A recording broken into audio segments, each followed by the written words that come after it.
नमस्कार, आप सभी का स्वागत है एग्जाम मेरू जोन पर। प्राचीन भारत इतिहास के तहत आज हम सिंधु घाटी सभ्यता देखेंगे।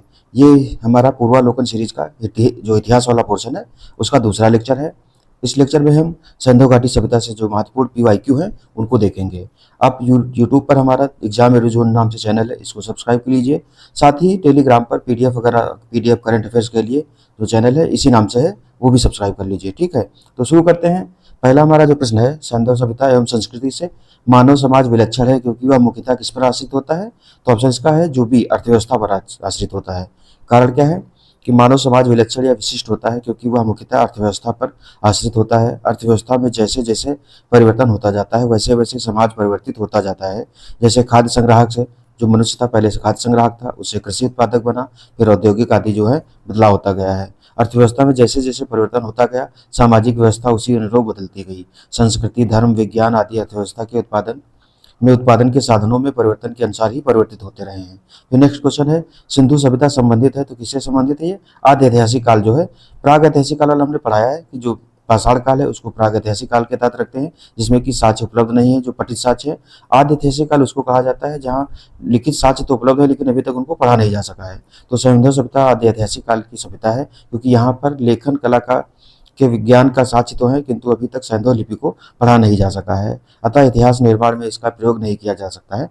तो इसका जो सिंधु सभ्यता है उसका पता कैसे लगाया जाए? तो पुरातात्विक खोज है, जो पुरातात्विक खोदाई हुई है उसी के थ्रू इसका पता लगाया जाता है कि सिंधु सभ्यता से क्या क्या चीजें मिली हैं। फिर अगला, सिंधु घाटी की सभ्यता गैर आर्य थी क्योंकि, तो इसका ऑप्शन ए सही है, वह नगरी थी। क्योंकि जो आर्य सभ्यता है वो नगरीय सभ्यता नहीं थी, वो ग्रामीण सभ्यता थी, और जबकि सिंधु सभ्यता है वो नगरीय सभ्यता थी। इसमें क्या है कि सिंधु घाटी की सभ्यता गैर आर्य मुख्य रूप से इसलिए थी क्योंकि वह नगरीय सभ्यता थी, जबकि आर्य सभ्यता जो थी वो ग्रामीण सभ्यता थी। फिर नेक्स्ट क्वेश्चन है, सिंधु घाटी की सभ्यता को आर्यों से पूर्व का रखे जाने की महत्वपूर्ण कारण क्या है? तो इसका क्या है, नगर जो इसका मृदभांड है, क्योंकि सभ्यता के आधार पर इसको मृदभांडों का बंटवारा किया गया है।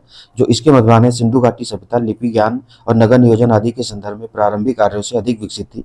पुरातात्विक साक्ष्यों में अलग अलग काल में पाए गए मृदभांड ही सिंधु घाटी सभ्यता को आर्यों से पूर्व का सिद्ध करते हैं। काले रंग की आकृतियों से चित्रित लाल मृदभांड जो है जहाँ हड़प्पा सभ्यता से संबंधित है, वहीं धूसर एवं चित्रित धूसर मृदभांड जो है वो आर्यों से संबंधित है। तो काले रंग के जो मृदभांड है, लाल मृदभांड काले रंग और लाल आकृतियों वाले जो है, यानी काले रंग की आकृतियों से चित्रित लाल मृदभांड है जो ये सिंधु सभ्यता से रिलेटेड है, जबकि धूसर एवं चित्रित धूसर मृदभांड जो है ये आर्यों से संबंधित है। ये क्वेश्चन भी पूछा गया है कि कौन कौन से जो मृदभांड है किस कलर के किस सभ्यता से रिलेटेड है।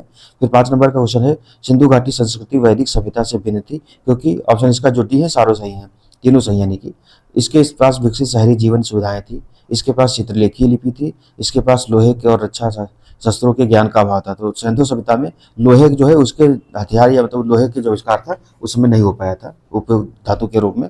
तो सिंधु घाटी संस्कृति वैदिक सभ्यता से अनेक बातों में भिन्न थी। सिंधु घाटी सभ्यता नगरीय थी जबकि वैदिक सभ्यता जो है ग्रामीण थी। सिंधु सभ्यता की लिपि भाव चित्रात्मक मतलब यह है कि जो चित्र होता है उसको लिपि के रूप में प्रयोग किया गया, इसलिए कहा गया है भाव चित्रात्मक।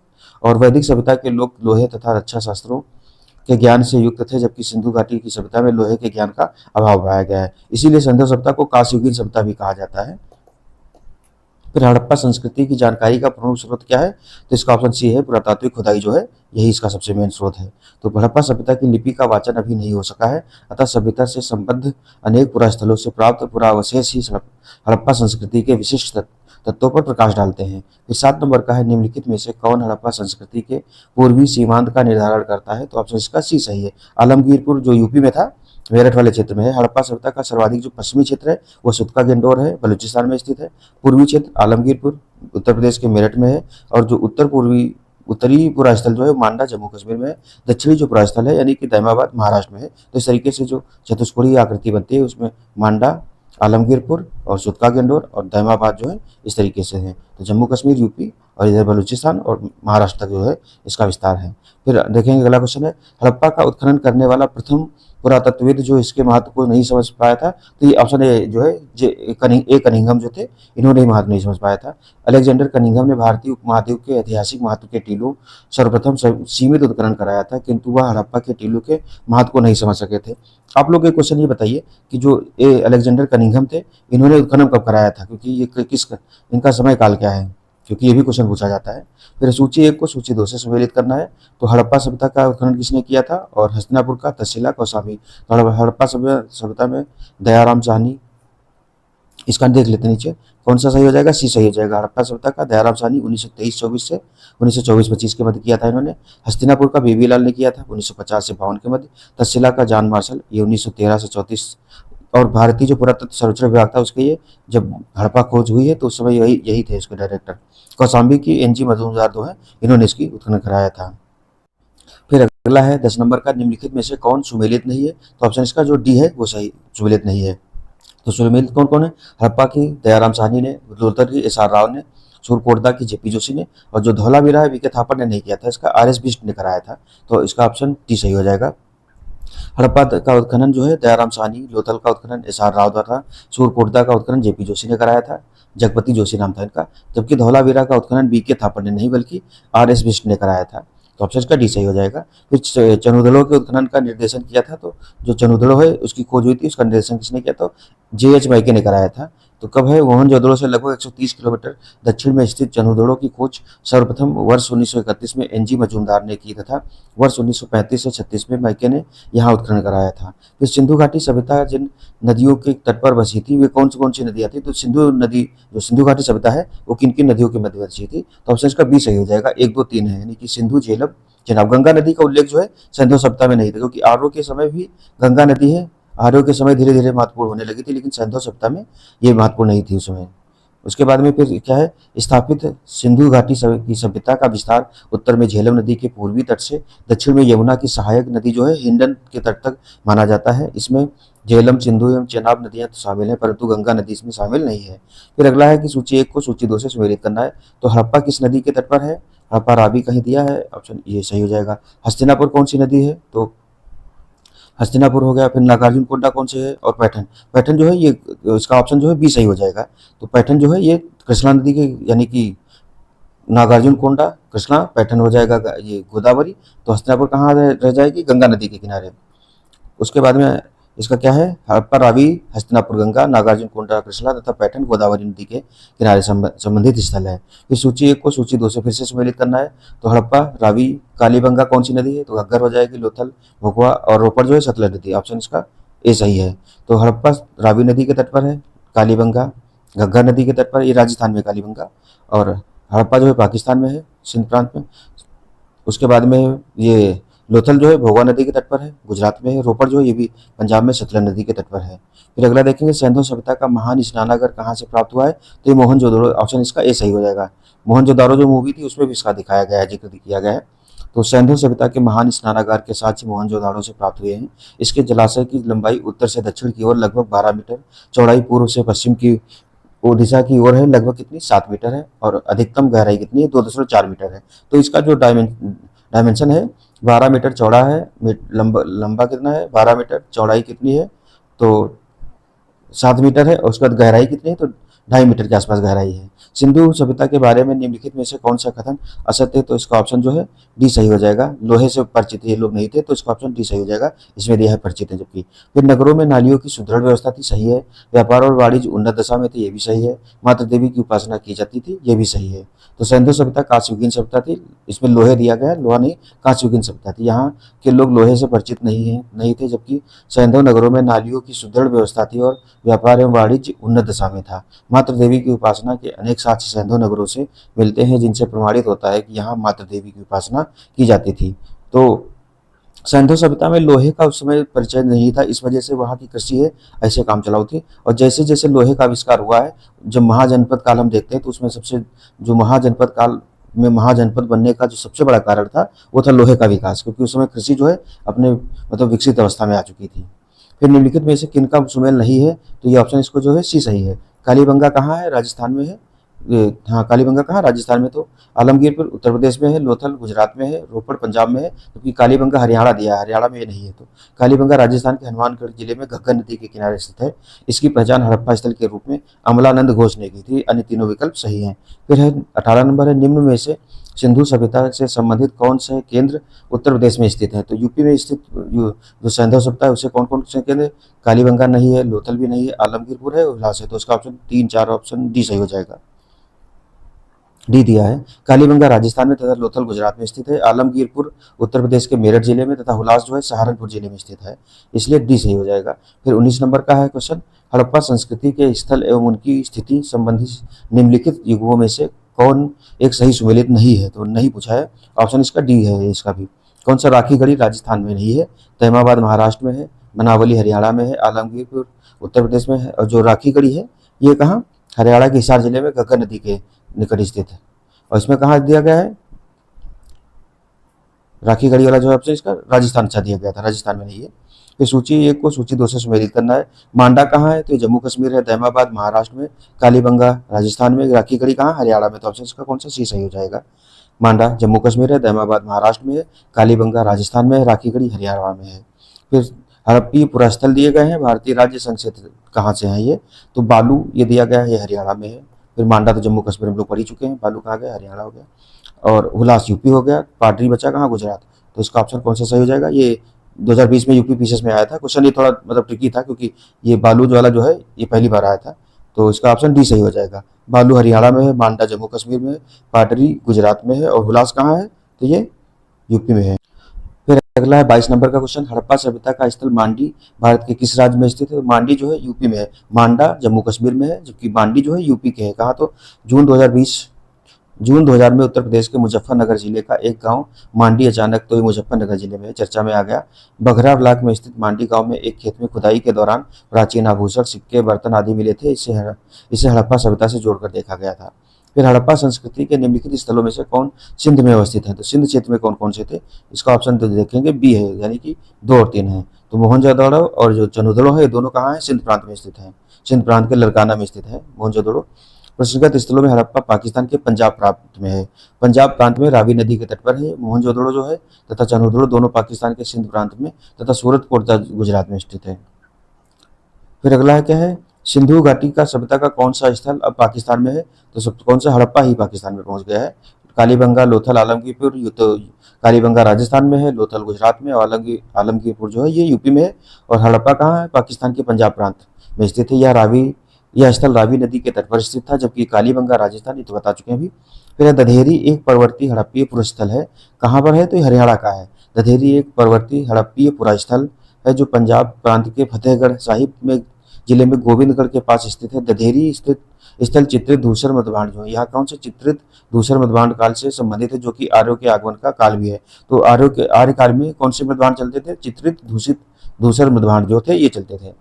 फिर अगला है, सिंधु सभ्यता का कौन सा स्थल भारत में स्थित है? तो हड़प्पा नहीं है, मोहनजोदड़ो नहीं, लोथल है। तो इसका ऑप्शन सी सही हो जाएगा। सिंधु सभ्यता से संबंधित लोथल नामक पुरास्थल गुजरात के अहमदाबाद जिले में भोगवा नामक नदी के तट पर सरगवल गांव के समीप स्थित है। यहाँ की सर्वाधिक महत्वपूर्ण उपलब्धि जो है हड़प्पा कालीन बंदरगाह था। हड़प्पा और मोहनजोदड़ो पाकिस्तान में स्थित है। तो लोथल जो है ये डॉकयार्ड, जो सिंधुकालीन डॉकयार्ड था, यानी कि बंदरगाह था ये।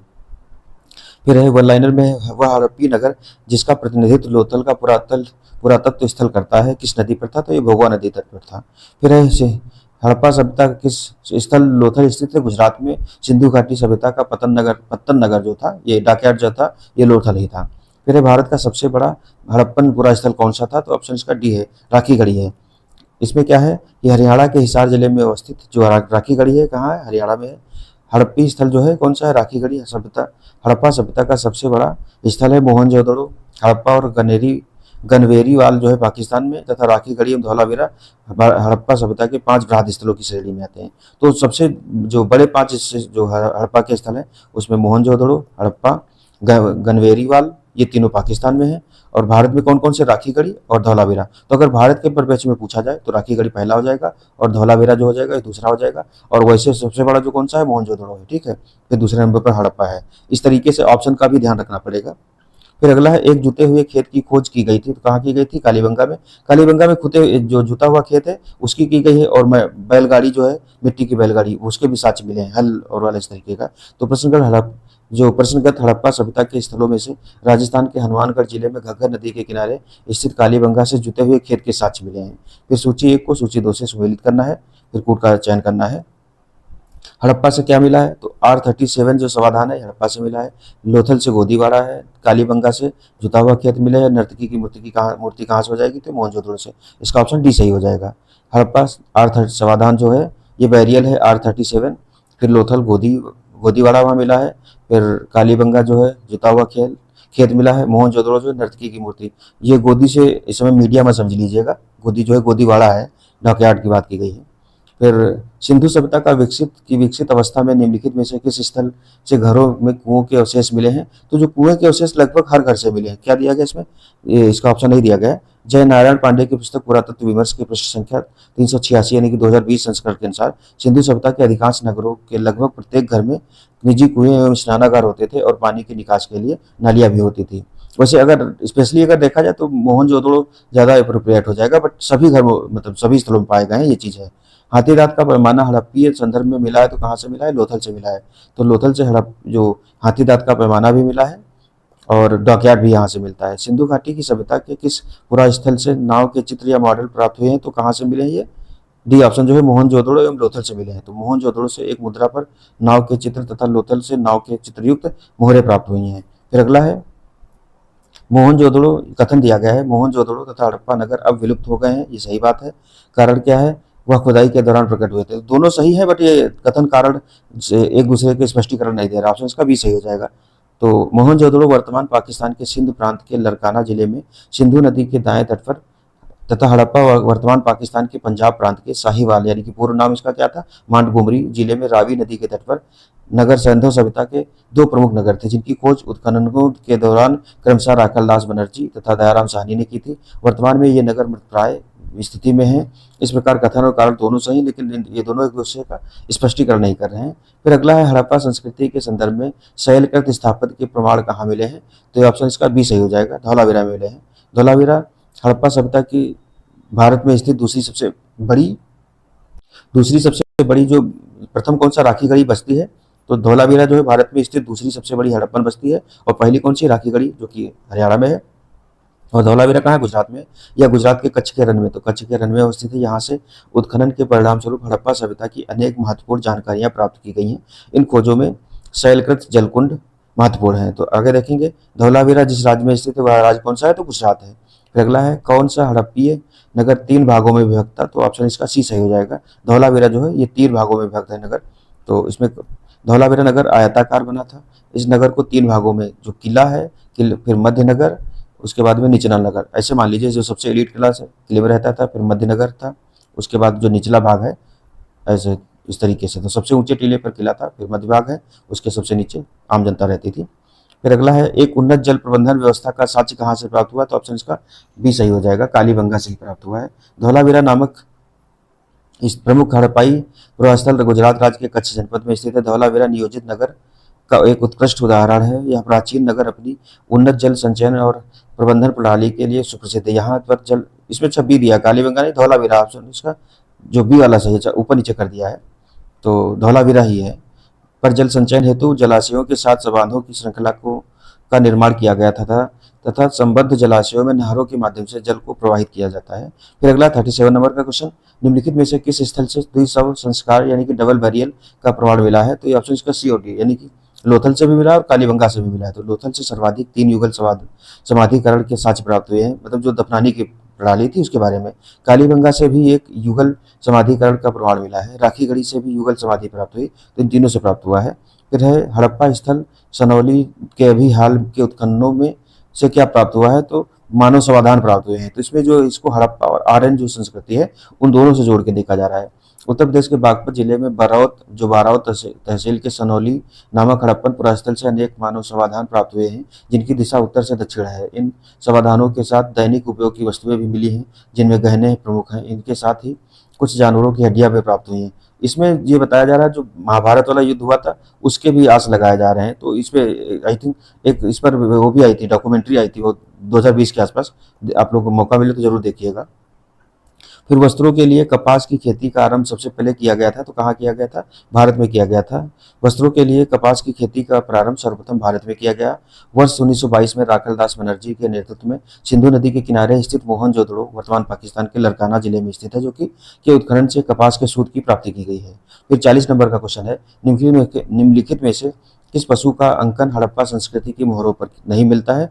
तो किसका नहीं मिलता है? घोड़ा का नहीं मिलता है। बैल का मिला है, हाथी का मिला है, भेड़ का मिला, लेकिन जो घोड़ा है इसका नहीं पाएगा। तो सिंधु घाटी सभ्यता के कुछ स्थलों से घोड़े के अस्थि अवशेष प्राप्त हुए हैं, लेकिन उसका अंकन हड़प्पा की मोहरों पर नहीं मिलता। तो अस्थि अवशेष प्राप्त हुए हैं, बट जो मोहरों पर चित्र है वो घोड़े के नहीं पाए गए हैं। फिर 41 नंबर का है, मृण पट्टिका पर उत्कीर्ण सिंह युक्त देवता की कृति प्राप्त हुई है। तो कहाँ से प्राप्त हुई है? ये लोथल से प्राप्त हुई है। इसका हो जाएगा कालीबंगा से प्राप्त, जो बी ऑप्शन है कालीबंगा है, इसमें लोथल नहीं होगा। तो कालीबंगा से प्राप्त मृण पट्टिका पर एक और दोहरे सिंह वाले देवता का अंकन है। इसके अतिरिक्त मोहनजोदड़ो से भी सिंह युक्त देवता का चित्र प्राप्त हुआ है। फिर 42 है, मूर्ति पूजा का आरंभ कब से माना जाता है? तो ए ऑप्शन इसका है, पूर्व आर्यन जो है उसके समय से माना जाता है। इस समय जो कांस्ययुगीन जो सभ्यता थी, यानी कि सैंधव सभ्यता में जो मूर्तियां थी, नर्तकी की भी मूर्ति प्राप्त हुई। तो मूर्ति पूजा का प्रारंभ पूर्व आर्य काल से माना जाता है। सैंधव सभ्यता में मूर्ति पूजा प्रचलित थी। इसके उदाहरण अनेक सैंधव पुरास्थलों से प्राप्त हुए हैं। मातृ देवी की मृण मूर्तियां तथा मोहरों पर चित्र मिले हैं। तो चित्र जो है, एक तो है मातृ देवी वाली जो मृण मूर्ति मिली है, मिट्टी की मूर्ति, और अन्य जो मोहरें होती थी उन पर भी चित्र मिले हैं। तो इससे ये अंदाजा लगाया जाता है कि यहाँ मूर्ति पूजा होती थी। निम्नलिखित में से कौन सी सभ्यता नील नदी के तट पर पनपी थी? तो नील नदी पर कौन सी थी? मिस्र वाली थी, यानी कि इसका नाम क्या था? मिस्र की सभ्यता था। फिर मिस्र की सभ्यता का विकास नील नदी के द्रोणी में हुआ था। नील नदी विश्व की इस प्राचीन सभ्यता की आधार थी। मिस्र को नील नदी का उपहार कहा जाता है, क्योंकि इस नदी के अभाव में यह भूभाग रेगिस्तान होता। मिस्र अफ्रीका महाद्वीप में स्थित है। इसकी समकालीन सभ्यताएं सिंधु घाटी सभ्यता भारत में तथा मेसोपोटामिया की सभ्यता इराक में थी। अच्छा, ये भी क्वेश्चन पूछा जाता है, मेसोपोटामिया की जो सभ्यता है वो किन नदियों पर थी? तो ऑप्शन इसका बता सकते हैं, दो नदियां थी ज्यादा फेमस है और इराक में भी है वो भी। तो निम्नलिखित सभ्यताओं का उत्तर से दक्षिण का सही क्रम कौन सा है? ये 2016 में आरओ में आया था। बड़ा मतलब ये क्वेश्चन अभी भी बहुत कभी लोगों को आता होगा, तो कोई मतलब नहीं, बट ये देख लो इसका क्या है। इसका ऑप्शन डी सही हो जाएगा। एजटेक, माया, मोइंका और इंका है। तो सभ्यताओं का उत्तर से दक्षिण क्रम लगाना है। ये क्या है? एजटेक सभ्यता का विस्तार मेसो अमेरिका के उत्तरी भाग पर था। मेसो अमेरिका के अंतर्गत उत्तरी अमेरिका के दक्षिणी भाग एवं अधिकांश मध्य अमेरिका के क्षेत्र, अर्थात मध्य मेक्सिको से लेकर Belize, Guatemala, El Salvador, Honduras, Nicaragua तथा उत्तरी कोस्टारिका तक के क्षेत्र शामिल हैं। इस प्रकार एज़टेक सभ्यता का विस्तार मुख्यतः मध्य मेक्सिको में था। तो जो एज़टेक सभ्यता है ये मध्य मेक्सिको तक फैली थी। फिर माया सभ्यता का जो विस्तार है मेसो अमेरिका के दक्षिणी भाग अर्थात दक्षिणी पूर्वी मेक्सिको से लेकर के ग्वाटेमाला, बेलिज, अल सल्वाडोर एवं होंडुरास तक था। फिर इसके अलावा मुइस्का जो सभ्यता है दक्षिणी अमेरिका के महाद्वीप के कोलंबिया के पूर्वी भाग में विस्तृत थी, जबकि इंका सभ्यता का विस्तार दक्षिण अमेरिका के पश्चिमी भाग में उत्तर में क्विटो इक्वेडर से लेकर दक्षिण में सेंटियागो चिली तक था। इस प्रकार स्पष्ट होता है कि प्रश्नानुसार दी गई सभ्यताओं का क्रम क्रमशः उत्तर से दक्षिण की ओर इस प्रकार है कि एज़टेक, माया, मुइस्का तथा इंका। पीवाईक्यू में कभी कभी अगर पूछ देगा तो उसके लिए इंपॉर्टेंट है, बट ये याद नहीं हो पाता है, ये चीज़ है।